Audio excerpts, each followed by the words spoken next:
नमस्कार मित्रों, आपका स्वागत है न्यूराइज क्लासेस पर। आज बात करेंगे समसामयिक घटना चक्र द्वारा जो करंट अफेयर बनाई जाती है। आइए उस पर चर्चा कर लेते हैं, क्या महत्वपूर्ण पॉइंट्स हैं। तो यहाँ पे बात करते हैं राष्ट्रीय घटनाओं पे।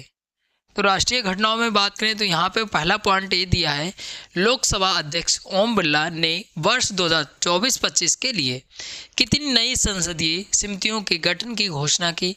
तो ये जो घोषणा की है 17 अगस्त 2024 को 6 समितियों की घोषणा की है। आप जान लेते हैं कौन कौन सी समितियां हैं।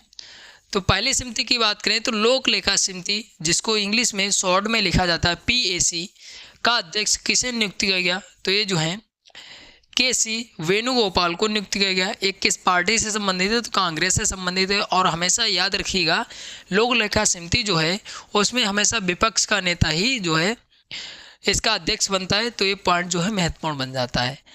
बात करें लोक लेखा समिति की, तो इसमें जो टोटल सदस्य होते हैं वो 22 सदस्य होते हैं, याद रखिएगा। और हमेशा सांसद ही, जो निर्वाचित सांसद होता है वही इसका अध्यक्ष बनता है। ये भी पॉइंट महत्वपूर्ण बन जाता है। जो 22 सदस्य होते हैं उसमें जो होता है लोकसभा के जो सदस्य होते हैं वो कितने होते हैं, लोकसभा के सदस्य कितने होते हैं। तो इसमें 15 सदस्य लोकसभा के होते हैं और 7 सदस्य जो होते हैं वो राज्यसभा के होते हैं। 7 सदस्य जो होते हैं वो राज्यसभा के होते हैं। ये भी पॉइंट पूछा जाता है बार बार, तो याद रखिएगा 7 सदस्य जो होते हैं वो राज्यसभा के होते हैं, 15 जो होते हैं लोकसभा के होते हैं। किसमें, तो लोक लेखा समिति में। ये पॉइंट जो है महत्वपूर्ण बन जाता है। और इसके नए अध्यक्ष बने तो ये पूछा जा सकता है, याद रखिएगा। आगे बात करते हैं अगली समिति। तो अगली समिति दी है प्रकलन समिति, जिसको इंग्लिश में बोलते हैं एस्टीमेट कमेटी, का अध्यक्ष किसे नियुक्त किया गया। तो ये जो है डॉक्टर संजय जायसवाल को नियुक्त किया गया। ये किस पार्टी से संबंधित है, तो ये जो है भाजपा से संबंधित है। और इनको जो है नियुक्त किया गया है किसके, जो एस्टीमेट कमेटी होती है उसके अध्यक्ष बनाया गया है। और एस्टीमेट कमेटी की अगर बात करें तो इसमें टोटल सदस्य होते हैं 30 सदस्य होते हैं। और इसमें केवल जो होते हैं सदस्य जो होते हैं वो किसके होते हैं, तो लोकसभा के ही होते हैं। लोकसभा के ही सदस्य होते हैं। प्रकलन समिति में केवल लोकसभा के ही सदस्य होते हैं। फिर बात करते हैं सार्वजनिक उपक्रम संबंधी समिति का अध्यक्ष किसे नियुक्त किया गया, तो वैजयंत पांडा को नियुक्त किया गया। ये भी भाजपा से संबंधित है। और इसमें जो होता है, इसमें सदस्य कितने होते हैं, तो इसमें जो होते हैं सदस्य 22 सदस्य होते हैं। 22 सदस्य में से 15 सदस्य जो होते हैं वो किसके होते हैं, तो लोकसभा के होते हैं। 15 सदस्य जो होते हैं वो लोकसभा के होते हैं। और जो 7 सदस्य होते हैं वो किसके होते हैं, 7 सदस्य होते हैं वो राज्यसभा के होते हैं। तो याद रखिएगा, अगर टोटल बात करें राज्यसभा और लोकसभा की कितनी सीटें होती हैं, तो लोकसभा की कितनी सीटें होती हैं, तो 550, मैक्सिमम 550 होते हैं। सांसद कितने बनते हैं, तो 543 सांसद बनते हैं। ये हो गई लोकसभा के बारे में। भारतीय संविधान में लोकसभा का उल्लेख कहाँ पे मिलता है, तो अनुच्छेद जो है 81 उसमें उल्लेख मिलता है। आगे बात करते हैं अन्य पिछड़ा वर्ग कल्याण समिति का अध्यक्ष किसे चुना गया। तो ये जो है किसे चुना गया, तो गणेश सिंह को चुना गया। किसका, तो अन्य पिछड़ा वर्ग कल्याण समिति का। फिर बात करते हैं अनुसूचित जनजाति कल्याण समिति का अध्यक्ष किसे नियुक्त किया गया। तो ये जो है डॉक्टर फगन सिंह कुलस्ते को चुना गया। फिर बात करते हैं आगे दिया है, हाल ही में कृषि राज्य मंत्री भागीरथ चौधरी ने किसका शुभारंभ किया। तो ये किसका शुभारंभ किया, 17 अगस्त 2024 को शुभारंभ करते हैं। तो कृषि निर्णय सहायता प्रणाली का शुभारंभ किया। किसने, तो राज्य मंत्री हैं भागीरथ चौधरी, इन्होंने है शुरुआत की है। अब आगे बात करते हैं इस उपग्रह आधारित प्रणाली का क्या उद्देश्य है। तो इसका उद्देश्य ये है किसानों को फसल प्रबंधन और उत्पादकता में सुधार करने के लिए इसको निर्माण किया गया। इस प्रणाली का जो है शुभारंभ किया गया है। आगे बात करते हैं केंद्र सरकार ने आयुष पैकेज को किस योजना के तहत शामिल करने का फैसला लिया। तो ये जो है योजना आयुष्मान भारत प्रधानमंत्री जन आरोग्य योजना, इसमें शामिल करने का फैसला लिया है। अब इसमें एक परिवर्तन ये किया गया है इस योजना में, जो 70 वर्ष से ऊपर के जो वृद्ध हैं उनको भी 5 लाख रुपए का फ्री इलाज दिया जाएगा। इसमें ये बताया गया है। अगर आपने इसकी वीडियो नहीं देखी है तो चैनल पर पहले से अपलोड है, आप चैनल पर जाके देख सकते हैं। आयुष मंत्रालय ने किस वर्ष आयुष मिशन की शुरुआत की थी। तो ये शुरुआत की थी 2014 में शुरुआत करता है। कौन सा मंत्रालय? तो आयुष मंत्रालय। आपको कमेंट कर बताना है जो आयुष मंत्रालय है उसके मंत्री कौन है। आगे बात करते हैं केंद्र सरकार द्वारा भारत के अपतटीय क्षेत्रों में खनिज अन्वेषण उत्पादन की देखरेख के लिए कौन सा नियम जारी किया? तो ये जो नियम का जारी किया है वो कौन सा है? तो अपतटीय क्षेत्र खनिज ट्रस्ट नियम 2024 ये जारी किया गया है। अब यहाँ पे कौन सा नियम जारी किया गया है और किसके लिए जारी किया गया, ये पॉइंट जो है महत्वपूर्ण बन जाता है। आगे बात करते हैं।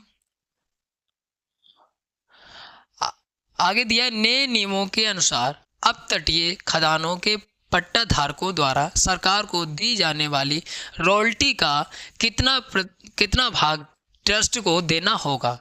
तो देख लेते हैं कितना भाग देना होगा। तो इसकी बात करें तो इसमें जो है 10% देना होगा। कितना भाग देना होगा? तो 10% देना होगा। ये पॉइंट जो है महत्वपूर्ण बन जाता है। आगे बात करते हैं मासिक धर्म के दौरान महिलाओं के लिए अवकाश की घोषणा करने वाला तीसरा राज्य कौन? तो तीसरा राज्य जो बना है वो उड़ीसा बना है। अगर दो राज्यों की पहले की बात करें तो पहला जो है बिहार और केरल है, अब तीसरा जो बन गया है वो उड़ीसा बन गया है। आगे बात करते हैं।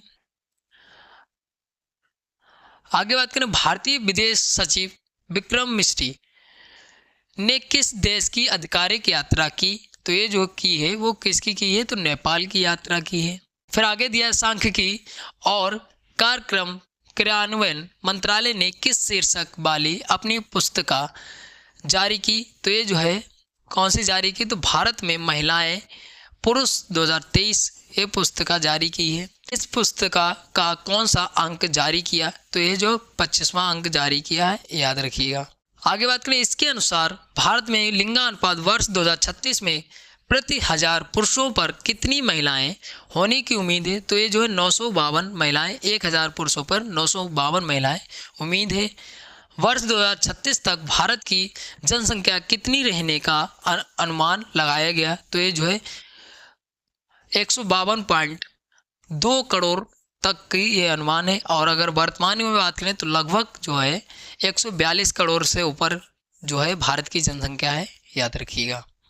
आगे बात करते हैं रेल यात्रियों के लिए IRCTC ने किस पहल की घोषणा की? तो ये किस पहल की घोषणा की? तो ये जो है वन इंडिया वन टिकट, इसकी पहल की घोषणा की है। कब? तो 13 अगस्त 2024 को।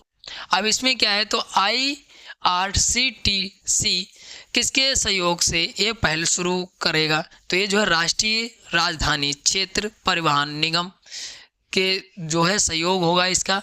फिर आगे बात करते हैं इसका उद्देश्य क्या है? तो इसका उद्देश्य जो है पर्यटन को बढ़ावा देना, इसका उद्देश्य होगा। हिम उन्नति योजना किस राज्य सरकार ने शुरू किया? तो ये किस राज्य सरकार ने शुरू किया? तो ये जो है तो हिमाचल प्रदेश सरकार ने शुरू किया है। कौन सी योजना है? तो हिम उन्नति योजना किस राज्य सरकार ने शुरू किया? तो ये जो है हिमाचल प्रदेश ने शुरू किया। ये पॉइंट जो है महत्वपूर्ण बन जाता है। और ये किस उद्देश्य से शुरू की गई है? तो प्राकृतिक खेती को बढ़ावा देना, ये जो है इसके लिए शुरू किया गया है। क्या? तो हिम उन्नति योजना। अब यहाँ पे जो बजट पास हुआ था 2024-25 का, उसमें भी जो है कृषि के लिए उन्नत किस्में बताई गई थी। तो उसमें अगर आपने बजट नहीं पढ़ा है तो आप बजट जाके चैनल पे पढ़ सकते हैं। आगे बात करते हैं सैनिटरी पैड के लिए छात्रों के बैंक खातों में राशि भेजने वाला देश का पहला राज्य कौन सा है? तो ये जो है मध्य प्रदेश हो गया है। आगे बात करते हैं काकोरी ट्रेन एक्शन की 100वीं वर्षगांठ का आयोजन कब किया गया? तो ये कब किया गया है? तो 9 अगस्त 2024 को। और ये जो है 9 अगस्त 2024 को इसका आयोजन किया गया है और 9 अगस्त को ही इसकी घटना हुई थी। तो याद रखिएगा, तब से ये जो है मनाया जाता है, 100वीं वर्षगांठ मनाई गई है। आगे बात करते हैं काकोरी ट्रेन एक्शन का शताब्दी महोत्सव कब से कब तक मनाया जाएगा? तो ये जो है 9 अगस्त 2024 से और 9 अगस्त 2025 तक, मतलब 1 साल मनाया जाएगा। आगे बात करते हैं राज्यसभा में दी गई जानकारी के अनुसार किन राज्यों ने शिक्षा का अधिकार अधिनियम लागू नहीं किया? तो ये किसने नहीं किया? तो ये जो है पंजाब ने। तेलंगाना ने, पश्चिम बंगाल, केरल ने। इसने लागू नहीं किया शिक्षा का अधिकार। शिक्षा का अधिकार किस में बताया गया है? तो शिक्षा का अधिकार की बात करें तो अनुच्छेद 21 का में बताया गया है शिक्षा का अधिकार। जो 66वां संविधान संशोधन हुआ था उसमें शिक्षा का अधिकार, जो 6 से 14 वर्ष के बच्चे हैं उनको फ्री और निःशुल्क शिक्षा, अनिवार्य शिक्षा का प्रावधान किया गया है। आगे बात करते हैं, ये जानकारी किसने एक प्रश्न के उत्तर में राज्यसभा में दी? तो ये जो है जयंत चौधरी ने दी है। ये क्या है? तो केंद्रीय शिक्षा राज्य मंत्री हैं, इन्होंने जानकारी दी है। आगे बात करते हैं, 5 दशक से अधिक समय के बाद राष्ट्रीय जन सहयोग बाल विकास संस्थान की कार्यकारी परिषद और आम सभा का पुनर्गठन किसने किया? तो ये किसने किया? तो महिला बाल विकास मंत्रालय ने किया है। अब महिला बाल विकास मंत्रालय की मंत्री कौन है? तो अन्नपूर्णा देवी हैं। याद रखिए। आप कैसे याद रखेंगे? देखिए, जो मंत्री हैं वो भी महिला हैं और ये भी जो है महिला और बाल विकास मंत्रालय की मंत्री हैं। आगे बात करते हैं, राष्ट्रीय जन सहयोग बाल विकास संस्थान की स्थापना कब हुई थी? तो ये जो हुई थी 1966 में स्थापना होती है। आगे बात करते हैं, किस राज्य में भारत का पहला अनाज एटीएम लॉन्च किया गया? तो ये जो है कहाँ पे लॉन्च किया गया? तो ये पार्ट जो है महत्वपूर्ण बन जाता है।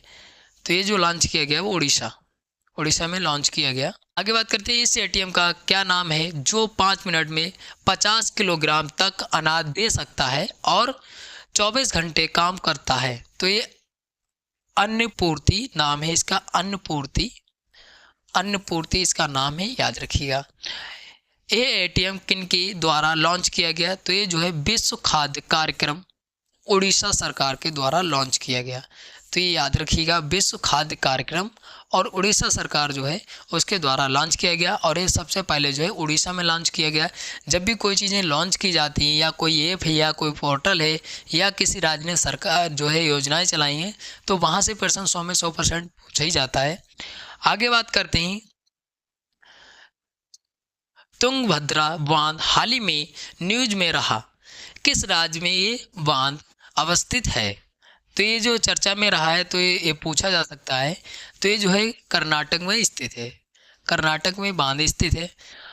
आगे बात करते हैं, किस राज्य सरकार ने मंदिरों, मठों, ट्रस्ट की पंजीकरण को अनिवार्य बनाया? तो ये जो है बिहार राज्य ने बनाया है। जो ट्रस्ट की ज़मीनें होती हैं और मठों की और मंदिरों की जो ज़मीनें हैं उसको पंजीकरण को अनिवार्य बनाया, तो ये जो है बिहार सरकार ने बनाया है, याद रखिएगा। आगे बात करते हैं, केंद्रीय राज्य सांख्यिकी संगठनों का 28वां सम्मेलन कहाँ आयोजित किया गया? तो ये जो है नई दिल्ली में आयोजित किया गया है। कब से कब तक? तो ये जो है 12 से 13 अगस्त 2024 के बीच आयोजित किया गया है। आगे बात करते हैं, सरकार ने पीएम सूर्य घर मुफ्त बिजली योजना के तहत किसके लिए दिशा निर्देशन जारी किया? तो ये मॉडल सौर गांव, इसके लिए जो है दिशा निर्देशन जारी किए हैं। आगे बात करते हैं, इसका लक्ष्य क्या है? तो इसका लक्ष्य जो है प्रत्येक जिले में एक मॉडल सौर गांव होगा, ये याद रखिएगा। तो यहाँ पे अगर बात करें सौर, जो अंतर्राष्ट्रीय सौर गठबंधन है उसका मुख्यालय अपने भारत में ये कहाँ पे? तो हरियाणा में गुरुग्राम में मुख्यालय। तो उसका भी अभी हाल ही में सबमिट हुई थी, तो वो भी प्रश्न पूछा जा सकता है, मुख्यालय। आगे बात करते हैं, केंद्रीय मंत्रिमंडल ने किस योजना को मंजूरी दी?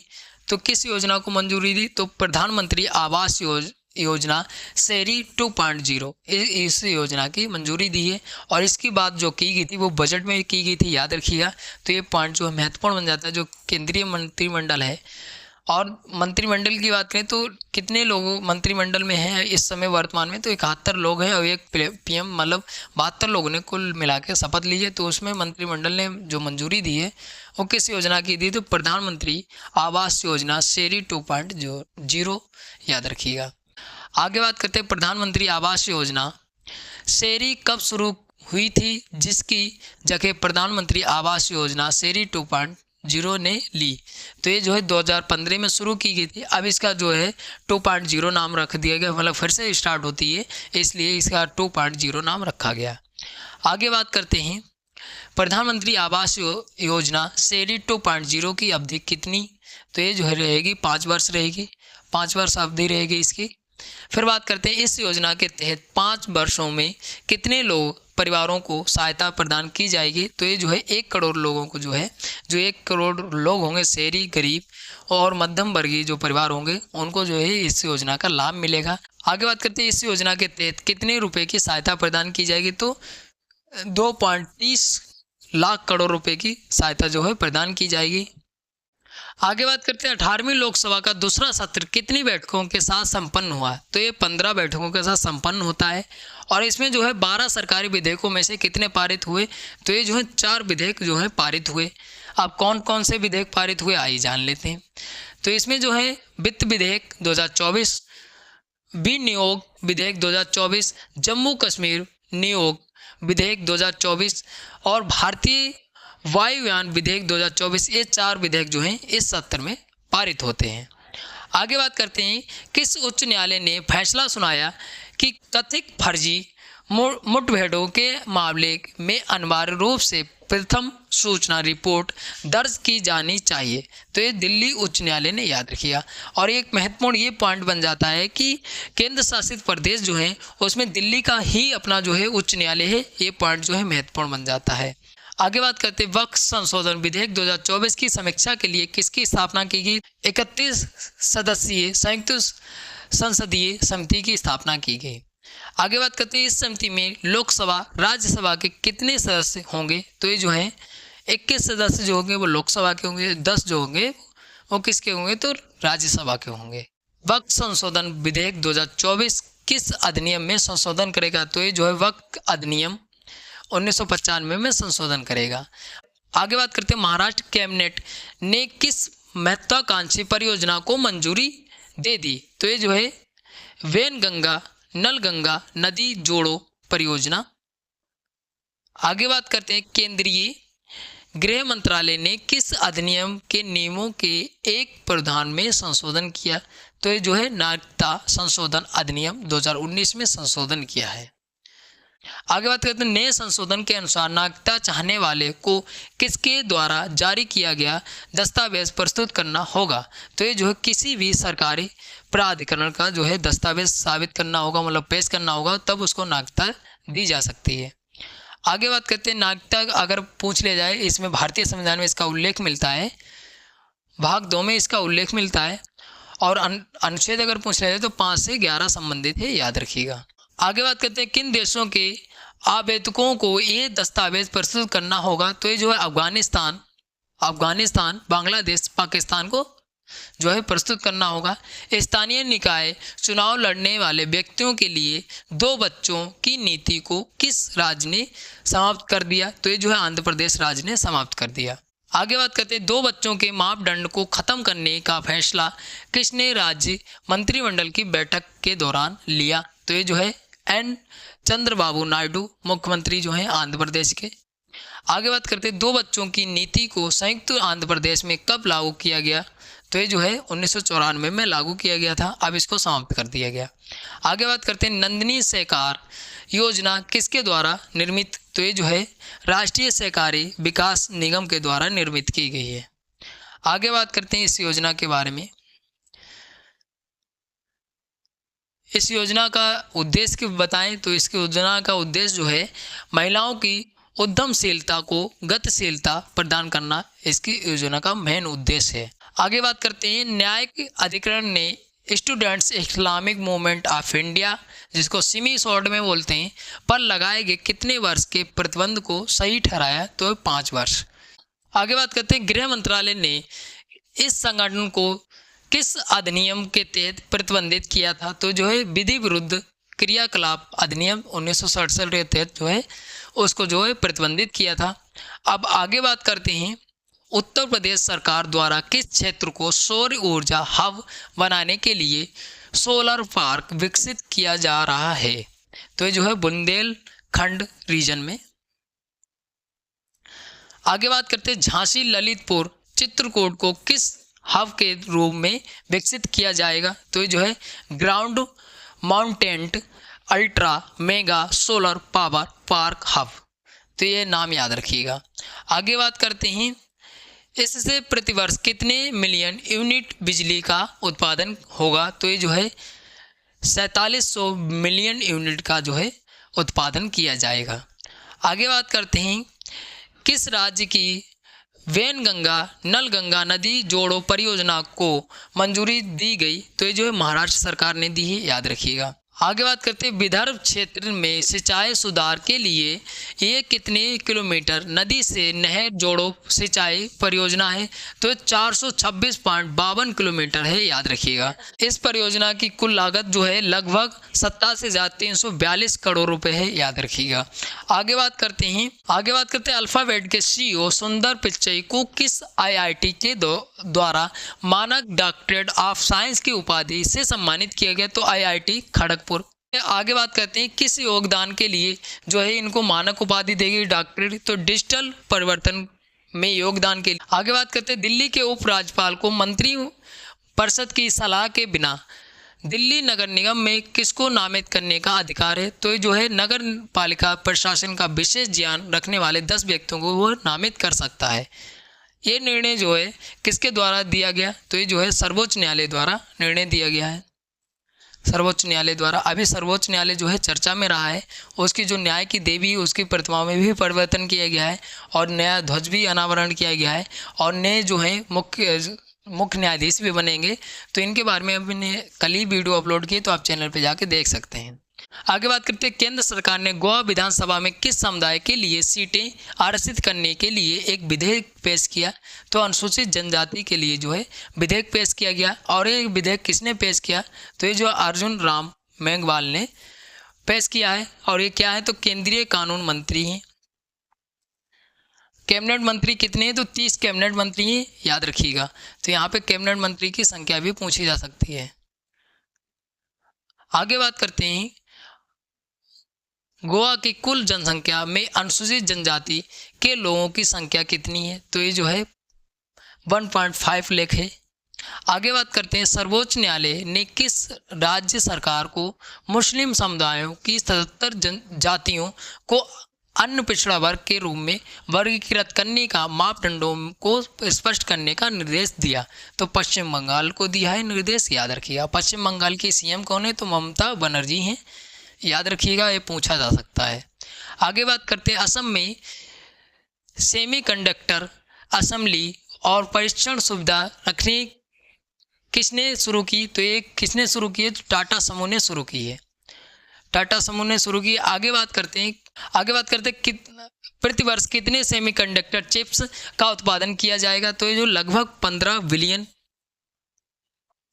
आगे बात करते हैं विश्व का दूसरा सबसे बड़ा रोपवे कहाँ बनाने की घोषणा की गई? तो ये जो है शिमला कहाँ पड़ता है? तो शिमला जो है हिमाचल प्रदेश की राजधानी है। आगे बात करते हैं, ये रोपवे कितना लंबा होगा? तो ये जो है 30.79 किलोमीटर का होगा, याद रखिएगा। आगे बात करते हैं, जम्मू कश्मीर सरकार ने कहाँ के शरणार्थियों को केंद्र शासित प्रदेश में उस भूमि का मालिकाना हक प्रदान किया जो उसके पूर्वजों की थी? तो ये जो है जो है पश्चिमी पाकिस्तान में प्रदान किया गया है, याद रखिएगा, पश्चिमी पाकिस्तान। आगे बात करते हैं किसकी अध्यक्षता में प्रशासनिक परिषद की श्रीनगर में हुई बैठक में इस निर्णय को मंजूरी दी गई? तो ये जो मनोज सिन्हा उपराज्यपाल हैं जम्मू कश्मीर के, इनकी जो है अध्यक्षता में ये जो है निर्णय लिया गया। आगे बात करते हैं, उत्तर प्रदेश विधानसभा में पारित नाजुल संपत्ति विधेयक 2024 कहाँ भेजा गया? प्रवर समिति को भेजा गया। और ये जो है आगे बात करें, राज्य सरकार के स्वामित्व वाली भूमि जिसकी राज्य भर में प्रत्यक्ष रूप से राज्य की संपत्ति के रूप में बिक्री नहीं होती है, तो ये जो है नाजुल भूमि बोली जाती है। आगे बात करते हैं, जिस संपत्ति में लंबे समय तक कोई वारिस नहीं होता है, ऐसी संपत्तियों पर राज्य का स्वामित्व होता है, उसे क्या कहते हैं? तो उसे जो कहते हैं नाजुल संपत्ति बोलते हैं। तो यहाँ पे राष्ट्रीय घटनाएं थी जिस पर चर्चा की है। आशा करते हैं आपको वीडियो अच्छी लगी तो लाइक शेयर कमेंट करिए। अगर कोई डाउट बचता है या आपको कोई प्रश्न है तो आप कमेंट करके पूछ सकते हैं। मिलते हैं अगली वीडियो में कोई नई वीडियो के साथ। धन्यवाद।